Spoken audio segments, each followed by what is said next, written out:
my project on the use of black lights. Just talk a little bit about that. Definitely touch on the electromagnetic spectrum first, because these are colors, or I should say waves of color that we can see.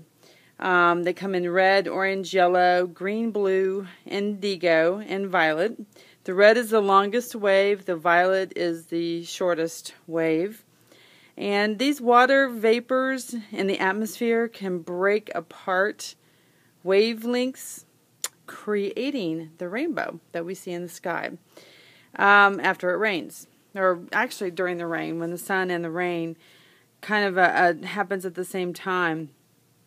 Now, black light is different. It's light that we cannot see, or we can see very little, I should say.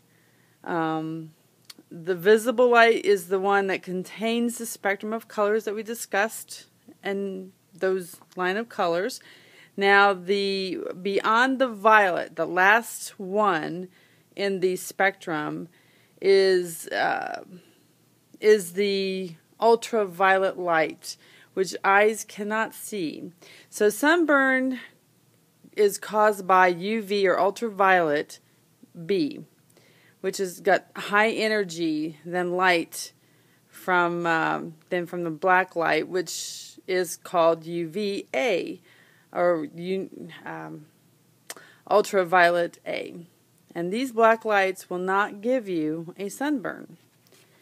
So most of the transfer of these objects that we see this light reflected from the surface of the object, but with the black light, much is visible, so we don't really see it. Like, for example, the Vaseline. You don't really see the Vaseline. It's kind of a clear, almost blends in with the carpet, but when you turn it off, it kind of has a little bit more color to it, or a little, which will probably be a little yellow, or, we'll do that in a second. We'll turn that off. But the simple reflection of the light does not account for how bright the jelly really glows, for example. And what makes these things, or these products, glow is the phosphors, which absorb radiation and sends the visible light.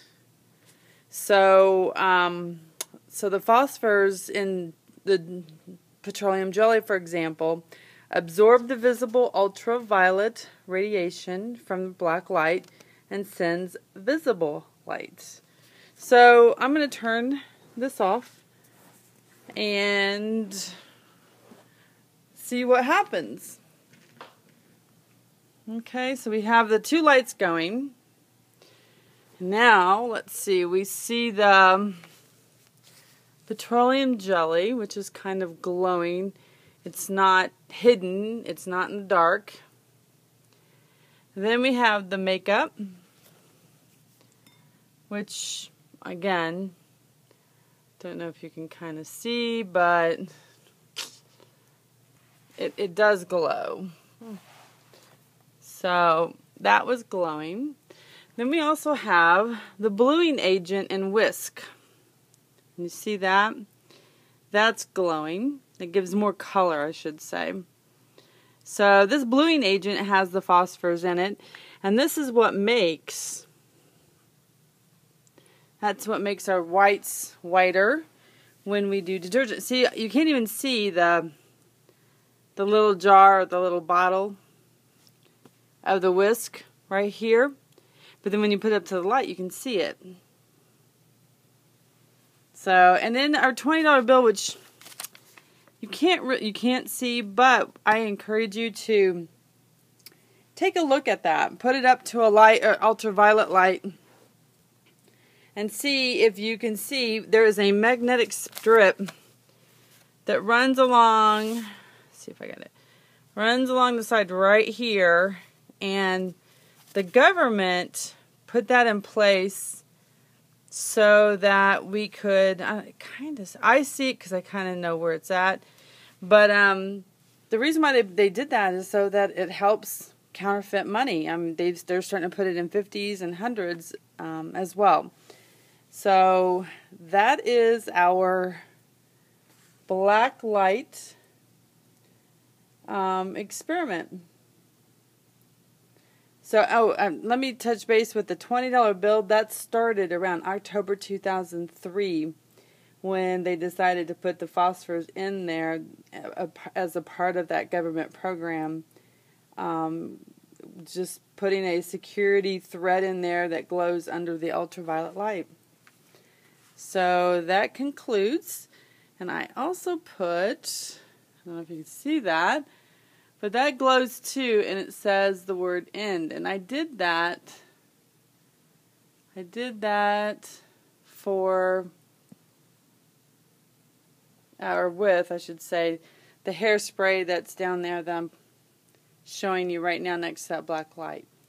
That I did with the glow-in-the-dark hairspray.